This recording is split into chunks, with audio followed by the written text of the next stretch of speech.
tayong embutido guys. Tsaka dilis na tuyo. Mayroon akong dilis guys.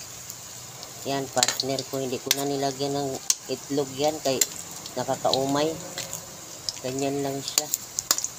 Medyo nilaki-lakihan ko lang ng ano para di siya madurog pag nagprito. Masarap kasi yung embutido na bili namin guys. Sarap yung lasa niya kaya binalik-balikan ko.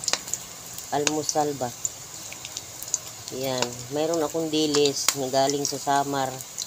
Binigay sa kasama ni Mister sa trabaho. Yan yung partner ko dito guys. Yung dilis na tuyo. Gusto ko kasi medyo sunog eh. Ayaw ko kasi yung ano. Gusto ko talaga sunog-sunog kunti. Kaya yan guys. Kunin natin yung dilis guys. Tignan nyo. May dilis ako. Ayan guys oh. May tuyo ako. May dilis. Ayan. Yan. Halo-halo ng pagbigay sa kaibigan ng katrabaho ni Mister. Galing daw to sa ano. Yan. Wala na yung mga ulo.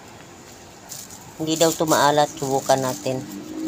Galing daw to sa ano eh. Sa Samar. Nagbakasyon. Yan. Binigay sa kanya oh. Dilis. Yan. Yan ang i-partner natin dyan oh. Almusal. Namimiss ko yung ano. Toyo. Yan. Prituhin na natin mga guys. Ayan guys. Pinili ko yung dilis guys. Kasi gusto ko yung dilis sa ano. Gusto ko matikman ang dilis sa tamban. Yan. Ilunod na natin guys. Ilunod na natin ang tuyo. Diba? Yan. Yan ang almusal ko guys. Tuyo at saka embutido. Dilis. Ang tawag sa amin yan ay gurayan sa Ilonggo. Gurayan.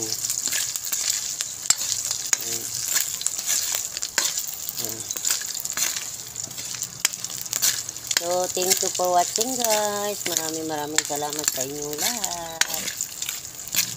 Kain na tayo. Guys! Ming-ming! Baw ang aking pusa, oh.